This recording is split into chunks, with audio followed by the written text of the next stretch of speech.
We're joined now by Pierre Debbas, Managing Director of Romer Debbas. Pierre, thank you so much for joining us. When I talk to people to try to get a handle on the what's going on in commercial real estate, particularly urban commercial real estate, my impression is there's not even really like a bid-ask spread right now, that there's just so much uncertainty. There's barely any agreement or even activity around sort of trying to figure out the value of some of this property. And I'm curious, like I said, maybe things are getting a little bit better here, but I'm curious, in your view, is the industry still generally just in the state of, I don't know, paralysis or just total uncertainty? Yeah, Joe, thanks for having me today. And it's a question that everybody's asking in the marketplace. And to be quite honest with you, it's too early to answer. A lot of us are of the mindset that once there's a vaccine and we come towards the end of the year and businesses start reopening, and like Caroline was alluding to, the workforce isn't back in Midtown Manhattan. Without the workforce being back, your retail stores, your restaurants, coffee shops, bars, they can't survive without having the workforce, contributing to the local economy. So when will that happen? To be perfectly honest, in my view, I think we'll have the answer to that in 6 months' time. But I think that this pandemic is going to reshape the entire way that, real estate is managed and operated, especially when you talk about the office sector and retail. So I definitely think this will have detrimental long-term effects on the market. Yeah, I am curious about that structure, Pierre, because, when you look at development, urban development, not only in New York, but in a lot of other major cities, over the past decade or so, it really has been about sort of the melding of commercial space with office space and, of course, with residential. All these buildings being built sort of want to have components of kind of a little bit of everything. And I'm wondering, does the calculus change now coming out of this pandemic, coming out of this economic recession, where maybe the owners of these buildings and the landlords of these spaces maybe have to think a little bit differently about what they put into those spaces?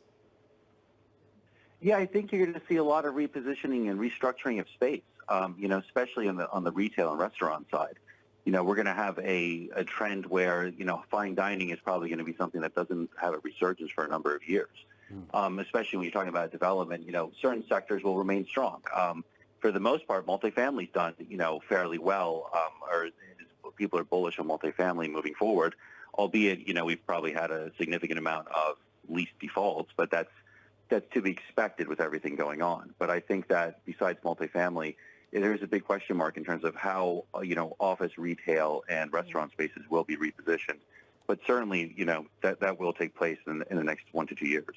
Pierre, right now, are people getting creative? How are people rewriting contracts? How are people trying to put in assurances to be able to put in new break clauses and the like to make people comfortable to come back to be able to re-sign leases? It's a funny question because going into this, you can imagine as a real estate lawyer, my phone's ringing every day with a commercial landlord or tenant asking how to address this issue. And there's no lease in America that could have contemplated for a pandemic that we've lived through. To be quite honest, and maybe initially tenants will be successful in negotiating certain language that could hedge their risk for a future pandemic. But for the long term, I don't think it's something that you're going to see in lease agreements. It almost becomes an inherent element of risk of conducting business. I think what you will see is tenants reutilizing the space in the sense that there could be renegotiations on reducing real estate holdings.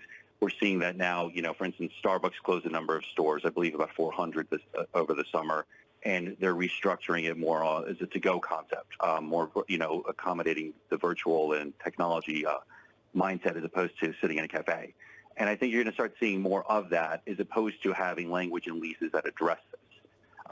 When you look at statistics, the Wall Street Journal had a great stat a couple of weeks ago that 37% of the, employees that maintain or occupy office space can work remotely. And that's a staggering statistic. So what will that mean for businesses? Businesses are going to have to, kind of re-envision how they utilize their space and the amount of overhead that they're taking on. Pierre, are we going to see commercial evictions, or will the calculus of landlords be, look, in a lot of these places, particularly tourist areas, there's not going to be any new business coming in to replace it, so might as well just sort of wait it out and wait till the future before doing anything drastic?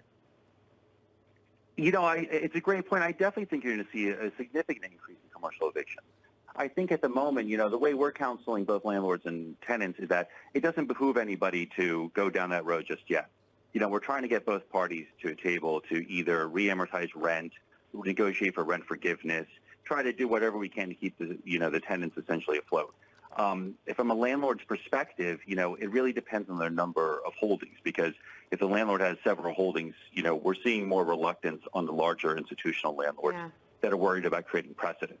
If you're an owner of a small building with, a few retail spaces and maybe a few apartments above, you're going to not necessarily be able to withstand the loss of any cash flow for a prolonged period of time, assuming the vacancy will be for a long duration of time. Yeah. And I think a lot of people, especially, in New York City, are anticipating, a large vacancy rate for the next few years. So certainly,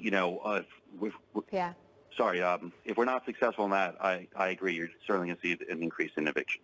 Pierre Debbas, great to have your voice on today. Thank you, Managing Partner of Roma Debbas. This is Bloomberg.